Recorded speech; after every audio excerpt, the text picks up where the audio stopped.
Bonjour à tous, c'est Elodie Dotfan. Aujourd'hui, nous passons le micro à Julia.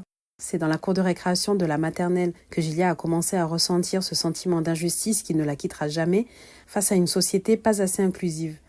Cette révolte a fait naître en elle un besoin d'accompagner des personnes extraordinaires dans leur quotidien. Elle en a donc fait son métier, car elle est aujourd'hui une éducatrice spécialisée très investie qui essaye avec ses propres armes de faire bouger les choses. Julia, c'est à vous.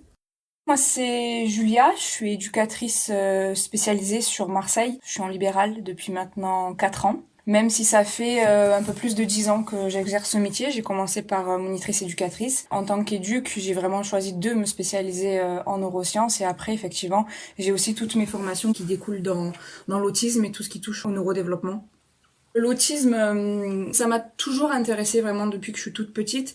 Et après, quand j'ai découvert l'autisme, j'ai découvert aussi tout ce qui était autour du neurodéveloppement, au niveau de tout ce qui était neurosensoriel. Après, pour le métier d'éduc, c'est pareil, je pense qu'en fait, il était là depuis que je suis toute petite. J'avais mon meilleur pote qui était un trisomique, mais pour moi, c'est mon ami, quoi. Je passais mes journées avec lui, il n'y avait pas de barrière de différence. Et puis un jour, il a été placé en institution parce qu'il avait plus sa place à l'école. Et ça a été, je pense, ma première révolte. Pour une enfant de 3 ans et demi, la révolte était très forte et j'ai jamais compris pourquoi. Les adultes essayaient de m'expliquer comme quoi c'était quelque chose de normal, de logique. Et moi, je disais, c'est ni normal ni logique. Et j'ai toujours gardé ça en moi en me disant, mais il y a quelque chose qui me déplaît dans tout ça et pourquoi on n'a pas tous et toutes le droit d'être ensemble au même endroit et d'évoluer chacun et chacune à sa manière. Et je pense qu'en fait, c'était les prémices de ce que je fais aujourd'hui dans ma vie professionnelle et personnelle aussi, du coup. J'ai plein d'anecdotes et d'expériences avec les jeunes au fil des années, mais ce que je retiens, c'est que c'est plus des moments de vie qu'on partage. Quand on leur laisse la parole et quand on leur laisse l'espace d'être et d'exister, il y a que eux finalement qui peuvent nous dire ce qui leur convient et ce qui leur convient pas. Il y a pas mal de choses à dire pour les personnes qui peuvent verbaliser, mais même quand on peut pas verbaliser, on peut quand même montrer les choses. C'est les meilleurs moments que je retiens parce qu'ils sont très très riches en émotions. Et à chaque fois on dit ouais mais les personnes autistes, les émotions, c'est complètement faux. Et au contraire, c'est des émotions très fortes, très pures et très riches de sens. Mais il faut leur laisser la place justement de les exprimer et pas juste en disant voilà là t'es énervé, la colère on la gère comme ça. Pour moi, il y a bien autre chose à mettre en place pour les personnes justement pour qu'elles apprennent à être elles-mêmes. Là où je rencontre le plus de difficultés, où à chaque fois ça pas que ça botte en touche, mais quand même, c'est au niveau médical et au niveau, je vais dire, aussi de l'éducation nationale. Alors je pointe pas, parce qu'il y aurait tout à repenser pour les deux niveaux, mais c'est vrai qu'au niveau médical, on se dit, la médecine, quand même, je sais pas, le dentiste, l'ophtalmo, enfin des trucs limite bateaux de la vie courante sont censés être tous et toutes au même niveau d'information et de pratique, et c'est vrai que on se retrouve avec un manquement de sensibilisation et de connaissances de base qui n'ont jamais eu lieu, comme on disait dans la formation d'éduc. Je pense qu'en médecine, mon formation d'enseignant, c'est des heures massives d'enseignement qui sont données. Donc, quand on arrive en tant qu'éduc et qu'on dit non, mais on pourrait juste adapter la consultation ou essayer de faire ça, il y a un truc de genre wow. Non en fait. Donc c'est très très compliqué et les mots utilisés des fois envers les familles et envers les personnes sont quand même très violents. Et je retrouve exactement le même schéma quand je vais être dans les écoles. Ça va être parfois plus compliqué finalement de bosser avec le personnel et le corps enseignant qu'un accompagnement où je suis avec les personnes parce que du coup il y a tout à déconstruire, il y a tout à resensibiliser et à montrer que c'est possible, que c'est faisable. Que ce soit pour les enfants et pour les familles qui accompagnent, cette considération-là et cette petite attention, ça a fait beaucoup. Donc oui, c'est vrai, depuis tout à l'heure, on dit ce qui botte en touche, mais il y a aussi des personnes qui prennent le temps ou qui ont une sensibilité beaucoup plus importante et qui du coup vont comprendre sans vraiment le dire, donc du coup, de par leur manière d'être, ça va suffire en fait. La phrase que j'ai toujours, et je pense que s'il y a des familles que j'accompagne qui écoutent, elles vont reconnaître cette phrase. Moi, je leur dis toujours, personne d'autre que vous ne connaît mieux votre et vos enfants que vous.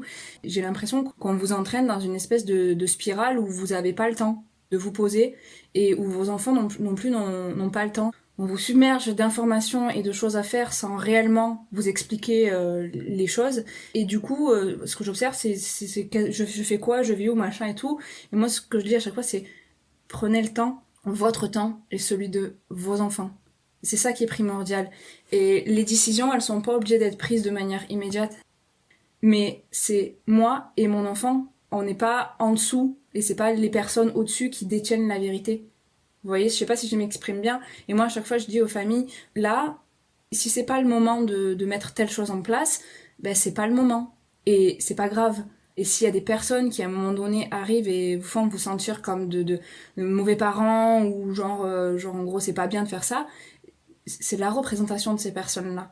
Et votre parole, vos décisions seront toujours bonnes et légitimes parce que c'est les vôtres. Et il y a personne, à part vous, qui décidez de quoi que ce soit pour vos enfants. Souvent, mais alors ça fait partie aussi de la société, moi quand j'accompagne les familles, je leur dis ouais mais c'est bien, on travaille sur l'enfant, les expressions de ses émotions, tout ça, mais vos émotions à vous, ça a autant d'importance que ce qu'on fait avec vos enfants. Il faut aussi que vous puissiez exister dans votre globalité, en tant que personne humaine, et aussi en tant que parent. Alors c'est peut-être facile à dire de mon regard, mais de pas oublier que les choses que vous ressentez, bah, des fois c'est un peu les signaux d'alerte pour dire « Eh oh là, ça va trop vite, ça me convient pas, j'agis sous pression ». Donc c'est vraiment de se dire bah, est-ce qu'en étant pilote automatique tout le temps, c'est bénéfique ? Ou est-ce que si justement je prends le temps de passer les vitesses les unes après les autres, bah, je prends le temps de m'écouter et du coup bah, je suis plus à même d'écouter les besoins de mon enfant et justement de se poser parce que à force d'être en pilote automatique, on craque. Chaque fois où je ressors, où je me dis waouh c'est génial, c'est quand du coup les personnes elles sont un peu à nu comme ça. Et que ça prend le dessus sur tout le reste, tout ce qu'on est en train de faire. Et c'est vrai que des fois, dans l'autisme, souvent les pros ou autres disent bah ouais, mais la réponse elle est pas immédiate, là j'ai posé, il y a pas eu le regard, il y a pas eu ci, il y a pas... Mais il y a eu tellement d'autres choses, tellement perceptibles que le regard, parce que bah le regard, on sait très bien que si la prédominance de la personne, c'est pas le visuel dans tous les cas, on pourra le demander tant qu'on veut, voilà. Et la réponse, et encore une fois, elle est pas immédiate, mais parce que c'est le rythme de la personne. Et quand on sent que la personne, bah, elle est pas dans la réponse à ce qu'on attend et ce qu'on demande, mais qu'elle est juste là en train de nous montrer réellement sur un plateau ce qui va pas et ou autre. Moi, pour moi, c'est des moments vraiment pépites parce que les fonctionnements, ils sont très très beaux, vraiment. C'est comme s'il y avait une infinité de possibilités d'apprentissage et d'être avec la personne qui est pas perceptible dans les manières conventionnelles de converser, va-t-on dire, mais qui sont tellement intéressante et où moi je me dis mais c'est merveilleux de vivre ça, de vivre cet échange qui n'est pas du tout dans ce qu'on pourrait attendre et où finalement à part des personnes qui font mon métier avec cette sensibilité-là vont le voir.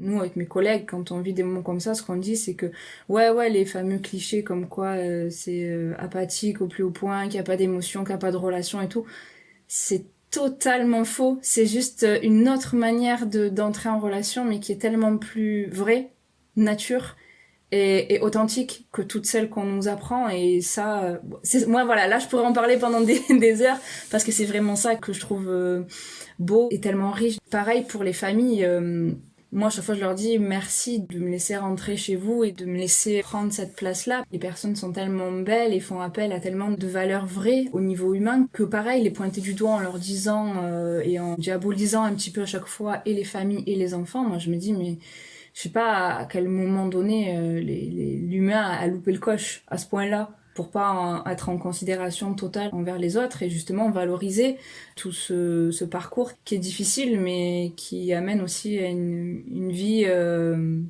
qui rentre pas dans les codes et dans les cases mais qui laisse place aussi des fois à des moments ou à des évolutions très très belles. C'est vraiment ce qui m'anime en moi en tant que personne et dans mon métier en tant qu'éduc aussi, c'est ça que j'ai envie de mettre en avant, la beauté des personnes et de leur famille. Merci Julia pour votre témoignage.